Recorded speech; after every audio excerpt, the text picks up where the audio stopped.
Ang pinakamahalaga para sa akin, ang ambag ng batibot ay ang paggamit ng wikang sariling atin. Lahat ng sumunod sa yapak nito, gumamit ng Filipino. Maliban na lang yung mga umere sa PTV4 at isa pang palabas kung saan bumida rin si Kuya Boji. Subalit, ngunit, datapwat? Darating din tayo dyan.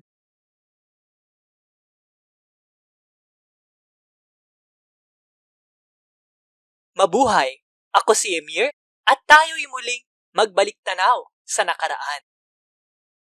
Dako na tayo ngayon sa dekada 90. Natatawagin kong Golden Age of Pinoy Educational Television. Bakit naman? Dahil napakaraming pang-edukasyong palabas na tumatak sa isipan ng maraming mga Pilipino. Baka nga sa isa o dalawa pang mga henerasyon ang lumabas noong dekadang ito. At lahat yan, pag-uusapan ko ngayon. Pag sinabi kong quote-unquote educational show, ang ibig kong sabihin ay yung para sa mga quote-unquote bata. Ang ibig sabihin ng quote-unquote bata, di aabot ng 18 taong gulang ang edad.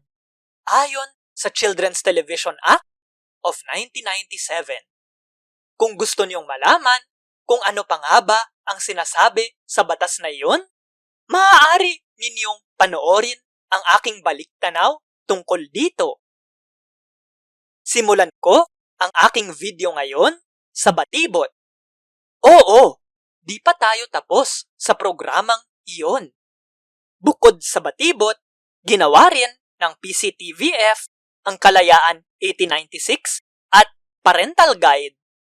Unang beses kong narinig ang mga palabas na yan. Tila nilimot na sila ng panahon. Wala akong ibang mahanap sa internet tungkol sa kanila. Pero kahit papaano, nadiskubre kong meron palang mga ganitong palabas. Idagdag natin sila sa listahan ng Pinoy Lost Media. May alam pa ba kayong mga detalye tungkol sa Kalayaan 1896 at Parental Guide? Pinanood niyo ba sila? Nagtrabaho ba kayo sa produksyon ng mga palabas na ito? Comment kayo sa YouTube page ng video na ito. Gusto ko ring pag-usapan ang mga di umano copycat ng batibot. Di ako ang nagsabi ng copycat ha, kundi ito. Naging inspirasyon ang tagumpay ng batibot para gumawa ang ibang mga channel ng katumbas na programa. Isa dyan ang Bulilit ng Channel 7.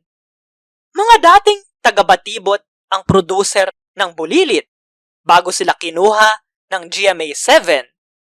Sinubukan ng Bulilit na makipagkompetensya sa batibot. Subalit, olatse. Kaya lumipat ang Bulilit sa ibang oras. Walang nakakaalala sa palabas na ito ngayon. Pag hinanap mo ang Bulilit GMA, ang lalabas ay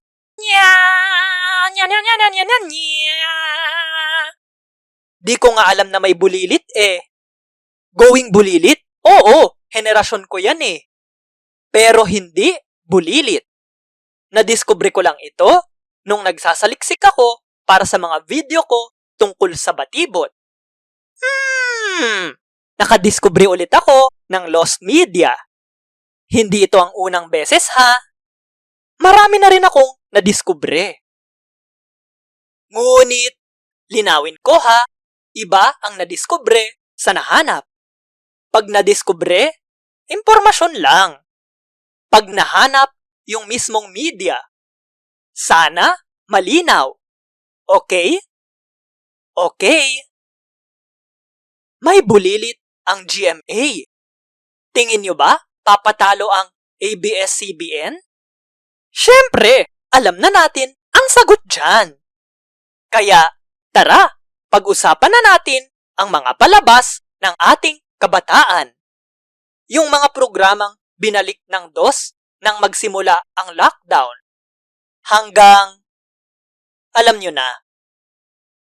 Simulan natin sa at iba pa. Inaasahan nyo ba Sineskwela, Bayani, Hiraya Manawari? Mamaya yan, kasi mauuna ang at iba pa. Awit, titik at bilang na pambata na para sa mga pinakabata. Nursery, kinder, ganern. 10 taong gulang na ako nang una kong pinanood ang at iba pa. Nire-replay yun noon sa TFC, The Filipino Channel. Nung puntong yun ng buhay ko, napanood ko na ang Sineskwela, Hiraya Manawari, Bayani, at Math Tinik. Bakit ako nanonood ng pang preschool na palabas? Ewan. Ako lang ba nakakaalala sa at iba pa? Kasi kahit nasa YouTube naman yung mga segment ng palabas na ito, di ito masyadong pinag-uusapan. Meron na ba kayong nakitang #throwback at iba pa? Wala akong mahanap na impormasyon tungkol dito. Bukod sa nagsilbing direktor ng at iba pa, si Laurenti M. Jogi ng Pinoy Big Brother. Teka, akala ko ba teleserye ng totoong buhay? Bakit may direktor? Base sa mga naka-upload sa YouTube, parang batibot ang at iba pa. May mga puppet at mga tao. Meron ding mga kwento at mga kanta. Tinuturo ng parehong batibot at iba pa ang pagbilang, ang alpabeto at pagbuo ng mga salita. Halata naman sa pamagat ng at iba pa, di ba? Teka, sabi sa artikulong itong lumabas noong 1991, umere ang batibot sa ABS-CBN. Hindi ko alam kung umalis ng kusa o pinaalis ang batibot sa DOS. At hindi ko alam kung kapalit ng batibot ang at iba pa. Comment lang kayo sa YouTube page ng video na ito para maliwanagan ako. Sinilip ko ang ilang episode ng at iba pa na nasa YouTube. Nalaman kong dito pala galing ang awiting alpabeto ng aking kabataan. A, B, C, D, E, F, G, ang alpabetong Pilipino. Ops! Filipino ha! Wikang Filipino ang nakalagay sa ating saligang batas. Galing din sa at iba pa ang 1, 2, 3, 4, 5. Ginawa ba ang mga awiting ito para sa at iba pa? Oo, meron na talagang mga kantang ito at ginamit lang ng palabas. Pero generic ang mga karakter sa at iba pa. Walang angat. Walang Pong Pagong, Kiko Maching, Ate Shena at Kuya Boji. Di bale, lalabas ulit si Kuya Boji mamaya sa isang palabas na ginawa ng DOS. ABS-CBN ang nag-produce ng at iba pa. Di tulad ng susunod kong pag-uusapan. Bawat bata may tanong, ba't ganito? Ba't ganon? Hayaang buksan ang isipan sa science o agham. Tayo na sa Sineskwela. Bago pa namatay si Gina Lopez, sa kanya na kinikredit ang palabas na ito. Ayon sa artikulong ito, naisipan ni Gina Lopez Roy, General Manager ng ABS-CBN Foundation, na magkaroon ng makabuluhang programa para sa mga bata. Proyekto ang Sineskwela ng naturang pundasyon at ng Department of Education, Culture and Sports o DEX. Noong 2001 lang, naging DepEd ang DEX. Samantala, ang ABS-CBN Foundation ay naging ABS-CBN Lingkod Kapamilya Foundation Incorporated. Bakit pinahaba ang pangalan? Ewan.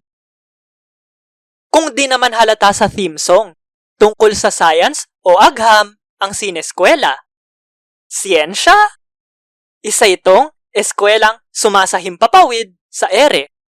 Sumasahimpapawid sa ere? Tongue twister yan ha? Anyway, ang ibig sabihin lang nun, school on the air.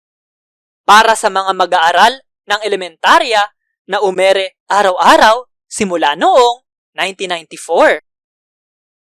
Naaalala ko, pinapanood sa akin ang sineskwela ng mga naging paaralan ko. Pribado man ito o pampubliko. Dito ko rin unang napanood si Maring Winnie.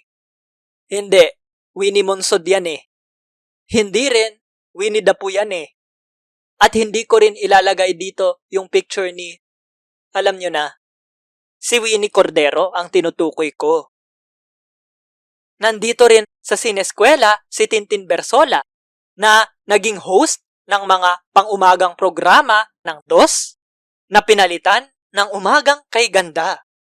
Ang asawa niya ay si Julius Baybay Estebabaw. Naalala ko rin yung punong si Ugat Puno at si Agaton na may atom na suot pero hindi siya si Atom Araulio.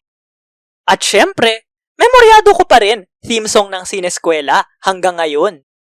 Catchy eh, tumatatak sa utak.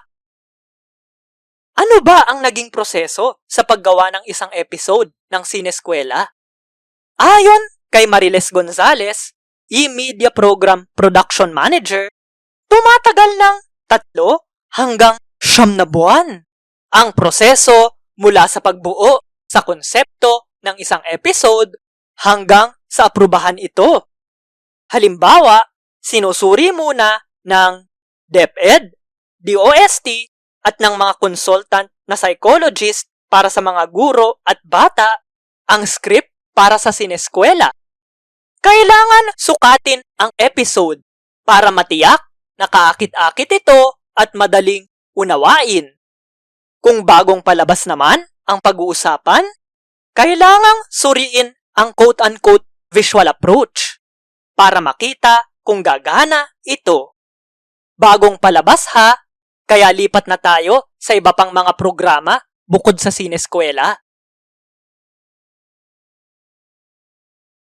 Meron din namang Hiraya Manawari na tungkol naman sa pagtataguyod ng moralidad. Kumbaga, Good Manners and Right Conduct, GMRC.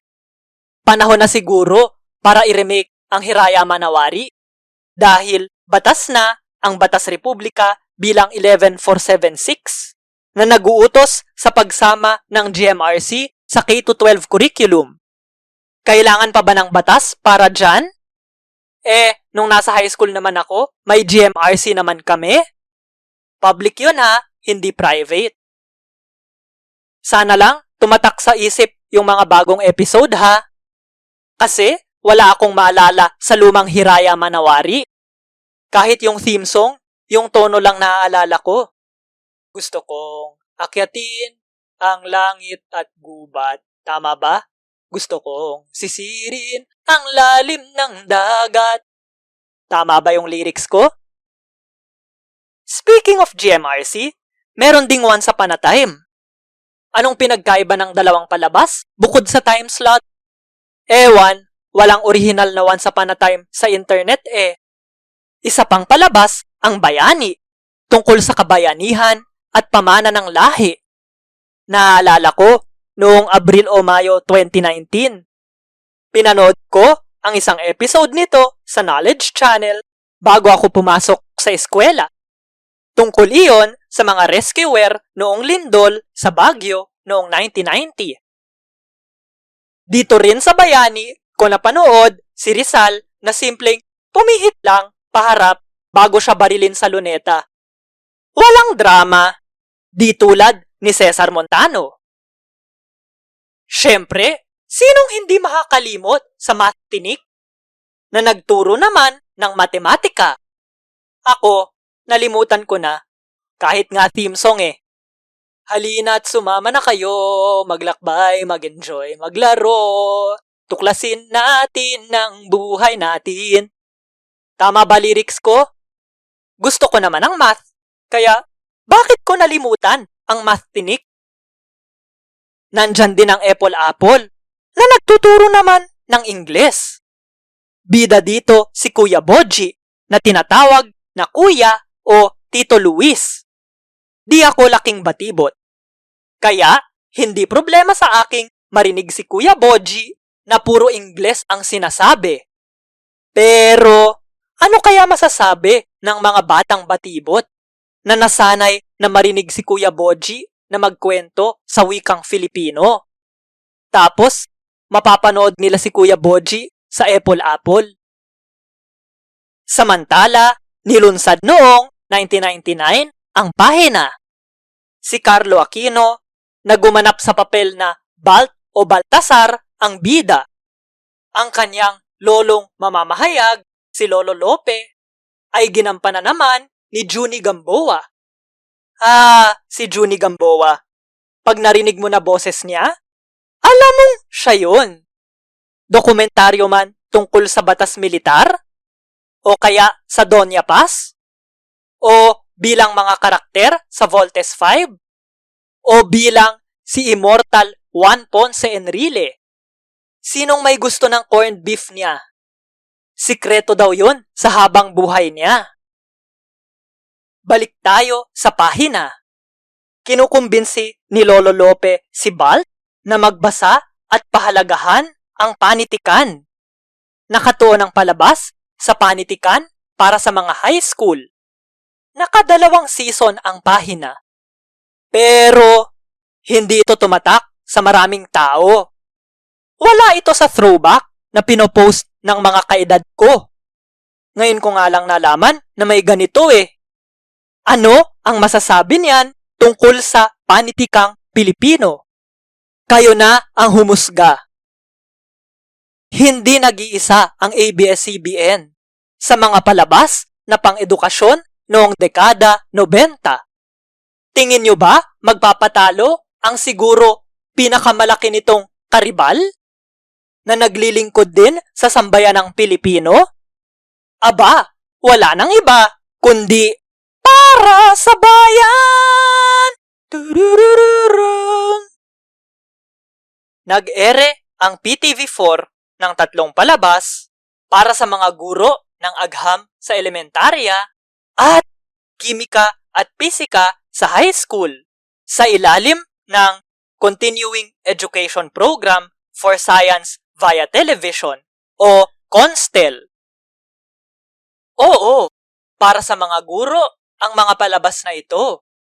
Pero pinapanood sa amin ang mga ito noong nasa high school ako. Kaya pag-uusapan ko rin sila ngayon. Proyekto ang CONSTEL ng ngayoy Department of Education, ngayoy Universidad ng Pilipinas, National Institute for Science and Mathematics Education Development, Philippine Normal University, at PTV.